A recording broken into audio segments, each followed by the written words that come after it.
6 বছর পার হলেও শেষ হয়নি ঢাকা শরীয়তপুর 4 লেন মহাসড়কের কাজ। 1682 কোটি টাকার এই প্রকল্প এখন গলার কাটা। দফায় দফায় সময় বাড়লেও ভূমি অধিগ্রহণের গ্যারাকলে আটকে আছে গুরুত্বপূর্ণ 6 কিলোমিটার পথ। কোরবানির ঈদ ঘিরে ভাঙাচোরা সড়কে যাতায়াত নিয়ে চরম উদ্বেগে যাত্রীরা। যদিও সড়কমন্ত্রী বলছেন আগামী 1 বছরেই মিলবে মুক্তি। শরীয়তপুরবাসীর জন্য পদ্মা সেতু যে স্বপ্ন আর স্বস্তি নিয়ে এসেছিল, সেই পথ এখন থমকে আছে এই মহাসড়কে। 27 কিলোমিটার 4 লেন সড়ক নির্মাণের কাজ শুরু হয়েছিল 2020 সালে।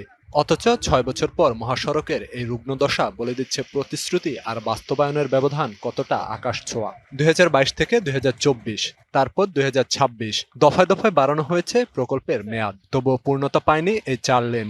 এখন নতুন প্রস্তাব 2027 সাল পর্যন্ত। জাজিরা ও নাওডোবা অংশে 6 কিলোমিটার এলাকা ভূমি অধিগ্রহণ জটিলতায় ঝুলে আছে পুরো প্রকল্পের সাফল্য।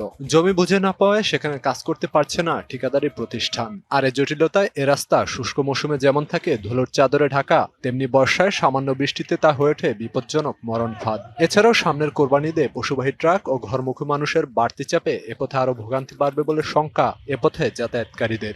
বাস গেলে একটা ভ্যান যাইতে পারে না।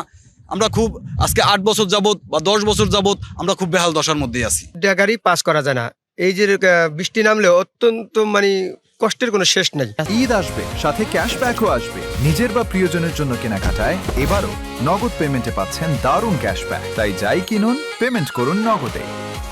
রাস্তাঘাট প্রচুর ভাঙা, গাড়ি কাইট হয়ে যায় এবং উল্টেও যায়, এই জন্য অনেক সমস্যা হয়, যাত্রীরও সমস্যা হয়। সড়ক ও জনপথ বিভাগ দায় চাপাচ্ছে জমি বুঝে না পাওয়ার উপর। নতুন যে আমরা ভূমি গুলো বুঝে পাচ্ছি, আমরা আশা করছি যত দ্রুত সম্ভব এই অংশে কাজ শুরু করে এবং যথাযথভাবে কাজ করে যত তাড়াতাড়ি সম্ভব কাজ শেষ করা যাবে।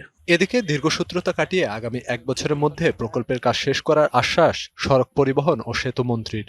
এখন যারা সরকারে ছিল তারা এরকম সারা বাংলাদেশ ব্যাপী করেছে। 8 মাস থেকে সর্বোচ্চ 1 বছরের মধ্যে এই রাস্তা, ব্রিজ এবং অন্যান্য সব অংশ যে বর্ধিতকরণ চলছে 10 মিটারের মতো হবে, 10.3 মিটার আমি যেটা জানলাম, সেটা আমরা করে হস্তান্তর করতে সক্ষম হব। আশ্বাস আর জোড়াতালির মেরামত নয়, শরীয়তপুরবাসী চায় স্থায়ী সমাধান।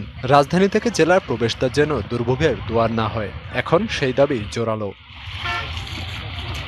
DBC news desk.